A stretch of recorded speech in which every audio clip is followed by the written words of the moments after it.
Welcome to Fairyport Landing. Whoa! Sabrina! Daphne! The fairy tale characters you've read about are real, and your ancestors brought them to live here in Fairyport Landing. Whoa! Hi, I'm Sophia Jessica, and this is Angel, and welcome to the fan carpet. It's a pleasure to meet you, Abu. How are you doing? I'm good. How are you, mate? Yeah, I'm doing well, doing well. I watched the series. I love the series. It gave me some. I'm of that age where I remember Saturday morning cartoons, so it was a nice nostalgia injection for me. So what was it about Charming that spoke to you as a performer? I think the big thing that really spoke to me about Charming was the amount of complexity to the character. I think that there is always this sense of judgment that comes to the name Prince Charming, right? And I think Yeah. like there is a lot of uh like thoughts and ideas that you have of, oh, this is Prince Charming, this is how they're going to be, this is how they're going to perform, or this is who they are, and how the sort of the creative team have kind of like, not necessarily, they've subverted it in a very interesting way. And I think like that is, to me, what was really fascinating about the character. So jumping into it in that respect was really, really cool and fun, and drew me to it. Awesome. Yeah, I really, because at first you don't quite know what his allegiance is, and Yeah. he's quite complex, and it's really cool how it all turns out. So I won't spoil anything, but it was a really cool show. I And really enjoyed I it. think that's the thing. I think like there is a sense of it surprises you, which is always what's great about storytelling, and even fairy tales actually in general. It's why they're so popular. They always surprise you, and I think the character of Prince Charming really kept surprising me, which is what kept me really engaged with it. Yeah, absolutely. So what does it mean for you to be a storyteller and tell stories in this way?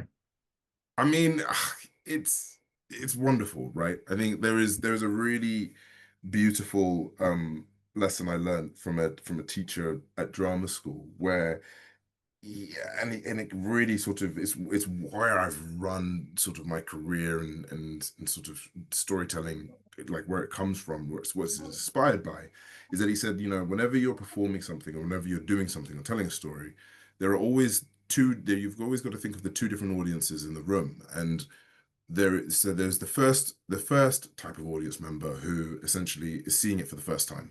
They've never seen anything like this for the first time. It could be a kid, it could be someone who's sort of doesn't have a TV in their world, and sort of now are engaging with this for the first time. You want to bring them back. You want them to see more. You want them to engage more, to learn more, to hear more, to feel more. So that's the first audience type. And then there's a second audience type who is the person who is going to be seeing it for the last time.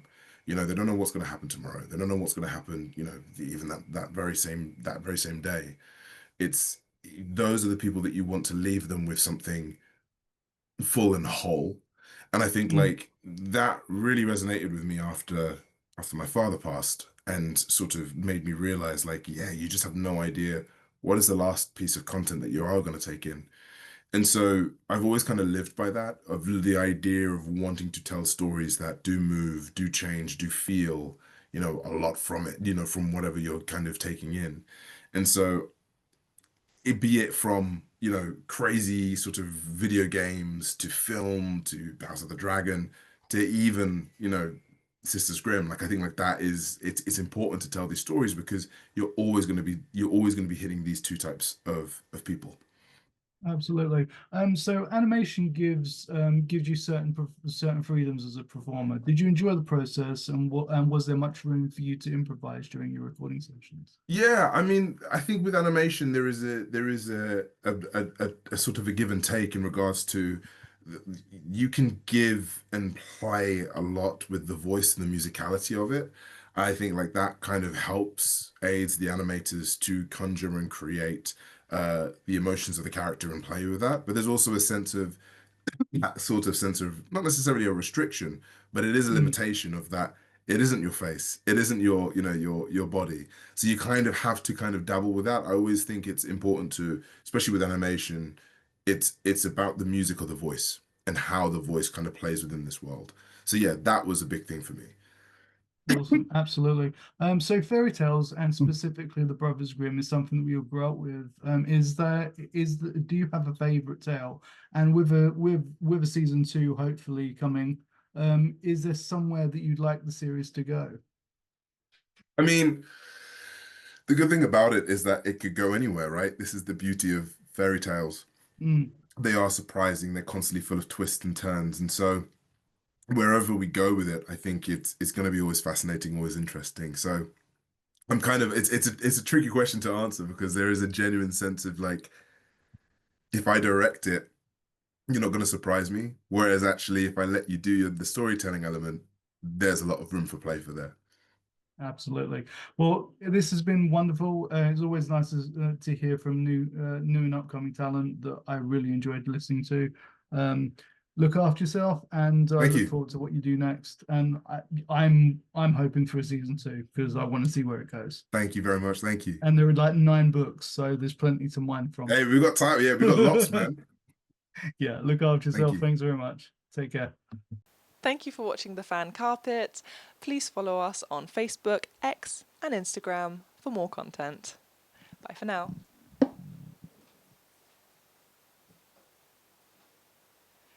You are the writer of your own stories. I always knew we were meant for adventure.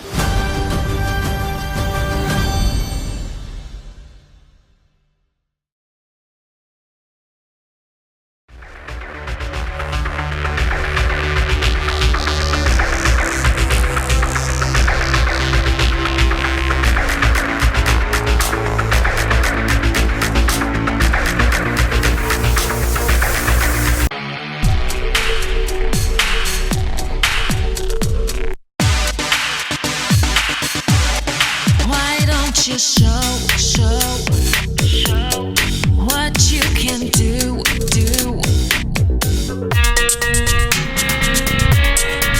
I hear a siren. Maybe you were wrong about me. I'm dangerous and still be. Why don't you give me a sign, like the sea that leaves a trail along that shore? It's not your problem, it's mine. Everybody thinks that I'm okay. Sometimes I think I am too. I'm on the outside looking in, I'm waiting for the shockwaves to begin. Oh, won't you let me hold you for one time? Just a rainy day in a London cafe, a London cafe. So give me one last serenade. Say to me, or swear at me till the night turns into day. And it was a shame when daylight faded because we didn't notice at all.